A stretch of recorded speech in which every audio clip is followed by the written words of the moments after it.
বিধানসভা নির্বাচনের দিনক্ষণ ঘোষণার আভাস মিলতেই ঘর গোছাতে কোমর বেঁধে ময়দানে নেমেছে রাজনৈতিক দলগুলি। বুধবার হুগলি জেলার পান্ডুয়া বিধানসভা কেন্দ্রের অন্তর্গত ইটাচুনা খন্নান অঞ্চলে শক্তি প্রদর্শন করল জাতীয় কংগ্রেস। দলের মনোনীত প্রার্থী সনাতন মান্ডির সমর্থনে আয়োজিত এই বিশাল বাইক র্যালিতে কয়েকশো কংগ্রেস কর্মী সমর্থকের স্বতঃস্ফূর্ত অংশগ্রহণ রাজনৈতিক মহলের নজর কেড়েছে। এদিন সকাল থেকেই ইটাচুনা এলাকায় জড়ো হতে থাকেন কংগ্রেস কর্মীরা। বেলা বাড়ার সঙ্গে সঙ্গে বন্দে মাতরম ধ্বনিতে মুখরিত হয়ে ওঠে গোটা এলাকা। কয়েকশো মোটরসাইকেলের এই বর্ণাঢ্য মিছিলটি ইটাচুনা থেকে শুরু হয়ে খন্নান অঞ্চলের বিভিন্ন গ্রাম ও স্থানীয় বাজার এলাকা প্রদক্ষিণ করে। রাস্তার দুই ধারে দাঁড়িয়ে থাকা সাধারণ মানুষের উচ্ছ্বাস ছিল চোখে পড়ার মতো। প্রার্থী সনাতন মান্ডি হাত নেড়ে তাদের অভিবাদন গ্রহণ করেন। র্যালি শেষে সাংবাদিকদের মুখোমুখি হয়ে শাসক দল তৃণমূল এবং প্রধান বিরোধী দল বিজেপি উভয় পক্ষকেই তীব্র আক্রমণ করেন কংগ্রেস প্রার্থী। সনাতন মান্ডি অভিযোগের সুরে বলেন, তৃণমূল আর বিজেপি হল আদতে একই মুদ্রার এপিঠ-ওপিঠ। একদল দুর্নীতির পাহাড়ে বসে আছে, আর অন্য দল ধর্মের দোহাই দিয়ে মানুষের মধ্যে বিভেদ তৈরি করছে। এদের দড়ি টানাটানিতে পান্ডুয়া বিধানসভার সাধারণ মানুষ আজ প্রকৃত উন্নয়ন থেকে বঞ্চিত। তিনি আরও যোগ করেন যে মানুষ এখন বিকল্প এবং প্রকৃত পরিবর্তন খুঁজছে। তার দাবি, কংগ্রেস কোনো মিথ্যে প্রতিশ্রুতি নয়, বরং শিক্ষা, উন্নত স্বাস্থ্য পরিষেবা, ভালো রাস্তাঘাট এবং কর্মসংস্থানের সুনির্দিষ্ট পরিকল্পনা নিয়ে মানুষের দ্বারে যাচ্ছে। এদিনের কর্মসূচিতে স্থানীয় কংগ্রেস নেতৃত্বের উপস্থিতি এবং কর্মীদের মেজাজ ছিল তুঙ্গে। রাজনৈতিক বিশ্লেষকদের মতে খন্নান অঞ্চলে কংগ্রেসের এই শক্তি প্রদর্শন আগামী নির্বাচনে শাসক ও বিরোধী উভয় শিবিরের জন্যই চিন্তার কারণ হয়ে দাঁড়াতে পারে। তবে এই জনসমর্থন শেষ পর্যন্ত ভোটের বাক্সে কতটা প্রতিফলিত হয়, এখন সেটাই দেখার।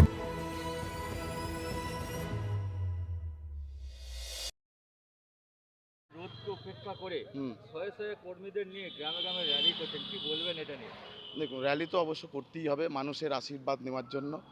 আর মানুষ আমরা বেরোচ্ছি, মানুষ স্বতঃস্ফূর্তভাবে আশীর্বাদ জানাচ্ছে। মানুষ কিন্তু নীরবে ভোট দেবে। বাড়ির ভেতর থেকে তারা প্রকাশ্যে না এসেও কিন্তু আমাদেরকে অন্তর থেকে ভেতর থেকে মানুষ কংগ্রেসকে চাই। একটাই লক্ষ্য, পরিবর্তনের লক্ষ্য।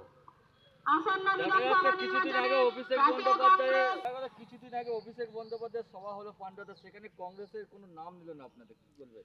দেখুন, নাম নেওয়ার প্রয়োজন হয় না কংগ্রেসের। কংগ্রেস মানুষের মনে আছে যে কংগ্রেসের নাম নিতে হবে, তবেই কংগ্রেস প্রচারিত হবে, এরকম কোনো ব্যাপার নাই। কংগ্রেসের মানুষের অন্তরে অন্তরে আছে। দেখুন, দুটো রাজনৈতিক দল, তৃণমূল আর বিজেপি, এরা সম্প্রদায়কে নিয়ে রাজনীতি করছে। আমরা সংবিধান নিয়ে এবং মানুষের গণতন্ত্র নিয়ে লড়াই করছি, মানুষের অধিকার নিয়ে লড়াই করছি।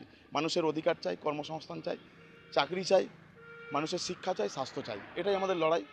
এর লড়াই এবং জনগণের স্বার্থের লড়াই, অধিকারের লড়াই। জয় নিয়ে কতটা নিশ্চিত? জয়, দেখুন, জয় নিয়ে আমরা 100% আশাবাদী। আগেও বলেছি, এখনও বলছি। মানুষ এই দুটো দলের সাম্প্রদায়িক রাজনীতির মধ্যে দিয়ে মানুষ আমাদেরকে নির্বাচিত করবে, এটাই হচ্ছে ব্যাপার। আপনি এখান থেকে যদি জয়ী হন, প্রথম কাজ কি হবে? আমি যদি এখান থেকে জয়ী হই, সর্বপ্রথম কাজ হচ্ছে আমার পান্ডুয়া হসপিটালকে সুপার স্পেশালিটি হসপিটাল তৈরি করা এবং পান্ডুয়ার সামগ্রিক এলাকার উন্নয়ন করা এবং পান্ডুয়ার যে নিকাশি ব্যবস্থা, ড্রেন, এইটাকে আমার প্রায়োরিটি দেওয়ার ইচ্ছা আছে। এটাই আমার লক্ষ্য। বিজেপি, সিপিএম, তৃণমূল তারা তো নিজেরা জয় নিয়ে নিশ্চিত করে নিয়েছে। করুক, সমস্ত রাজনৈতিক দলই জয় নিয়ে নিশ্চিত থাকে। ময়দানে সবাই লড়াই করতে নামে, লড়াইয়ে কেউ হারতে নামে না, কারণ সেই লক্ষ্যে আমরাও ময়দানে নেমেছি, জেতার জন্যই নেমেছি। আমি কারো বিরুদ্ধে বলবো না, কে কি বললো না বললো সেটা তার ব্যক্তিগত ব্যাপার। সকলকে খেলার মাঠে নামার জন্য অনুরোধ করব এবং সকলে একত্রিতভাবে কোনো কারো বিরুদ্ধে ব্যক্তিগত আক্রোশ কিংবা কারো বিরুদ্ধে অন্যায়ভাবে কোনো কথা বলা কিংবা কাউকে কটূক্তি করা, এটা আমার ধর্ম নয়, এটা আমার জাতীয় কংগ্রেসের নীতি নয়। এবং আমি চাই মানুষ শান্তিপূর্ণভাবে যে কোনো রাজনৈতিক দলকে ভোট দিক শান্তিপূর্ণভাবে, এটাই আমার অনুরোধ। কোনো রকম অশান্তি নয়, দাঙ্গা নয়।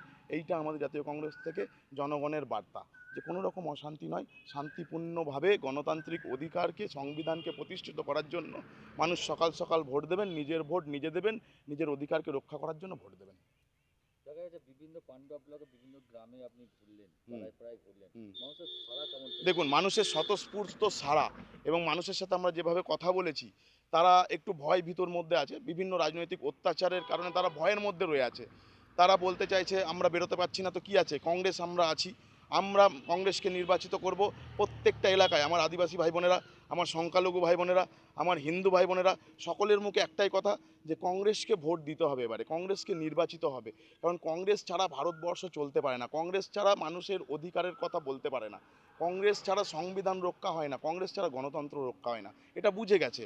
আর যদি বিজেপিকে উৎখাত করতে হয় একমাত্র কংগ্রেসই পারবে, তাছাড়া অন্য কোনো রাজনৈতিক দল, বামপন্থী বলুন, তৃণমূল বলুন, কেউই পারবে না। আর উন্নয়নের যদি কথা বলেন, বামপন্থীরাও আমাদের এখানে ছিল, যারা 10টা বছর নির্বাচিত ছিল, তারা বিধায়ক হিসেবে কাজ করেছে, এলাকার মানুষ দেখেছে। তো পুনরায় আমি চাই যে কংগ্রেসকে যেন আগামী দিনে কাজ করার ক্ষমতা দেওয়া হয়। কারণ আপনারা দেখেছেন খন্নান থেকেই বিধায়ক হয়েছে আমাদের শৈলেন চ্যাটার্জি মহাশয় এবং আমাদের রাজনারায়ণ কুণ্ডু মহাশয়, এরা সব কংগ্রেসের বিধায়ক ছিল। তাহলে আজকে খন্নানের বিধায়করা তারা ডেভেলপমেন্টের কাজ করেছে, শিল্পের কথা বলেছে, আজকে আরএলআইয়ের কাজ করেছে, বিভিন্ন নিয়োগ হয়েছে কংগ্রেসের আমলে। কিন্তু তারপরে আমরা কি দেখলাম, কলকারখানা, শিল্প সমস্ত কিছু বন্ধ হয়ে গেছে। যা কিছু হয়েছিল বিধানচন্দ্র রায়ের আমলে হয়েছে। তাই পুনরায় কংগ্রেসকে উজ্জীবিত করতে হবে, কংগ্রেসকে ভোট দিতে হবে। এইটা জনগণের কাছে আমি হাত জোর করে অনুরোধ করছি, পুনরায় আপনারা কংগ্রেসকে নির্বাচিত করুন। তারপর উন্নয়ন কংগ্রেস কাজ করবে। সারা ভারতবর্ষ জুড়ে কংগ্রেসকে ফিরিয়ে নিয়ে আসতে হবে এবং পশ্চিমবঙ্গকে কংগ্রেসকে আবার পুনরায় উজ্জীবিত করে ক্ষমতা দিতে হবে, তবেই কাজ হবে।